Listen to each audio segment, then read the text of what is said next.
Okay, I'm going to talk about Russell Brand a little bit. So, he in the last few years he's kind of built this movement, right? He's it's anti-corruption movement. He speaks truth to power. Basically, has criticized mainstream media, political corruption, corporate corruption. He criticizes the basically the systems we have created that are more or less driving us insane, and they're driving our economy into the dirt, and they're driving division among the working class. These are all things that Russell Brand speaks against, okay? And he's done a lot of good by bringing those things to the forefront, okay? So here's the thing, okay? When when these accusations come out against him, regardless of whether they are true or not, okay, just make the assumption that they're all true. Make the assumption that Russell Brand is a rapist and he's committed sexual assault and all of this stuff. It doesn't get rid of the good that he's done. It doesn't get rid of the points he's made. Okay, against the political corruption and the economic corruption, the corporate corruption, and the mainstream media's corruption, right? All of the movement that he's built, it doesn't it doesn't become invalid just because he made some bad decisions in the past or that he committed some crimes in the past. The point here is to tell you that people can be good and bad. They can do good things and bad things. And in the words of Russell Brand himself, if you don't believe people can change, then how can you change the world? Okay? And what does this insinuate? What does this quote mean? Well, it means that if you look across the aisle, if you look at the people that you are supposed to hate, okay, if you look at your opposition, okay, whether it's your racial opposition, your religious opposition, your cultural opposition, if you look at your opposition and you don't believe that they can change, then how do you expect to fix the problems in the world? The point is that you can't, okay?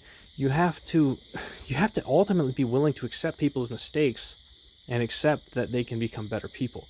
Now, I'm not saying that we should, you know, absolve Russell Brand of his crimes if they are in fact crimes. What I'm just saying is that if you allow these supposed accusations, if you allow these to dismiss the entire movement that Russell Brand has created, then you're only defeating yourself. Okay, again, he can be a rapist and a revolutionist at the same time, and if you take his YouTube content and you demonetize it, okay, whatever. Don't let him make money from it. But the bottom line is that that YouTube content is still good for the working class because he attempts to bring people together. Now, there's probably people on the left who will call Russell Brand a conspiracy theorist or an anti-vax apologist or some shit like that. And there's probably people on the right who will say that Russell Brand's a liberal, right? And the truth is, I think Russell Brand's a lot closer to the left than he is to the right.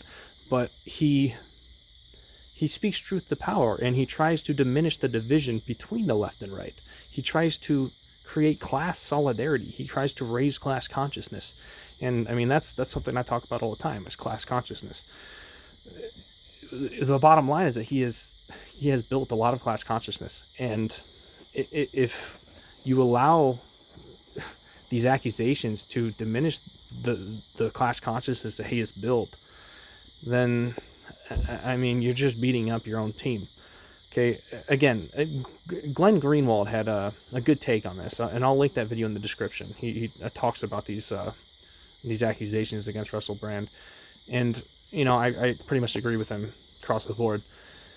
The Again, just don't let someone's bad behaviors make you believe that all of their behaviors are bad or that everything they say is wrong, because Russell Brand has done a lot of good.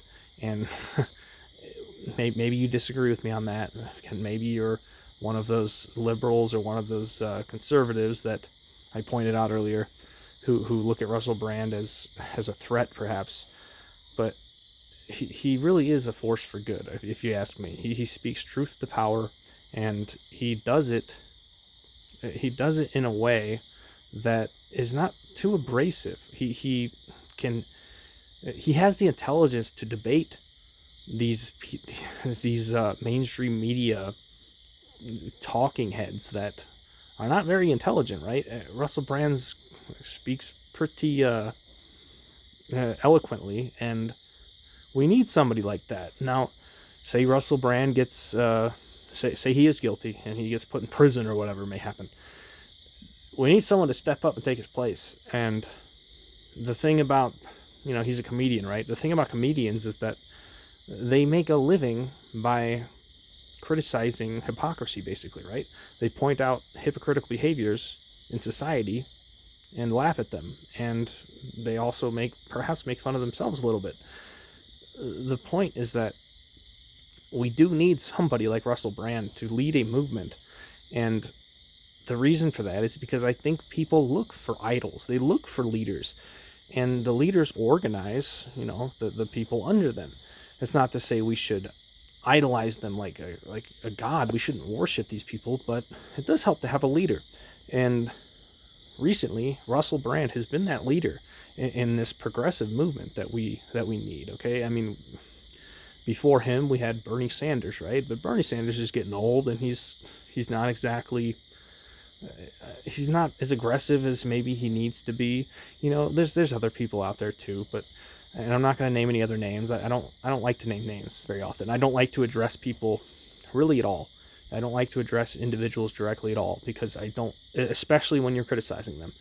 And that's why when I address people, I will usually be talking good about them. And that's why I'm talking about Russell Brand today. So if he does end up being guilty of these accusations, don't let it stop you from taking the movement he's created and seeing the need for and forgetting about it, okay? Because we need to carry on the torch in that case. Now, again, I'm going to link that Glenn Greenwald video in the description, because it kind of sums up my thoughts about the accusations a little better than I have in this video. But just because people do bad things does not mean they can't do good things, and don't let the bad things delegitimize the good things that they have done. Okay, so thanks for watching.